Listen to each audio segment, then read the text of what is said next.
ఇరాన్ని Trump తాజాగా చేసిన హెచ్చరిక మాత్రం సంచలనం సృష్టిస్తోంది.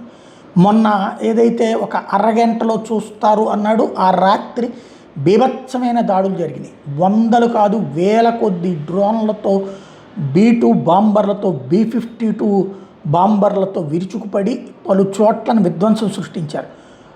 ఇప్పుడు మరొకసారి ట్రంప్ హెచ్చరిస్తున్నాడు, ఇవాళ ఇరాన్లో ఏం జరుగుతుందో మీరే చూస్తారు. 47 ఏళ్లుగా అమాయకులు చంపుతున్న వాళ్ళని అమెరికా 47వ అధ్యక్షుడిగా అంతం చేయడం నాకు దక్కిన గౌరవం అని ప్రకటిస్తున్నాడు. దాంతో మళ్ళీ ఇవాళ రాత్రికి ఇరాన్ పేలుళ్లతో దద్దరిల్లే పరిస్థితి ఉంది. చెప్పి మరీ దాడులు చేస్తున్నారు. ఇజ్రాయెల్ కానీ అమెరికా కానీ చెప్పి మరీ దాడి చేస్తున్నారు. అలా చెప్పడం వల్ల సైనిక ఉన్నతాధికారులు అలాగే మొర్తజా ఖొమైనీ లాంటి వాళ్ళు సేఫ్ ప్లేసెస్లో దాక్కోవడానికి అవకాశం వస్తుంది. కాకపోతే తిప్పి కొట్టడం మాత్రం సాధ్యం కాదు.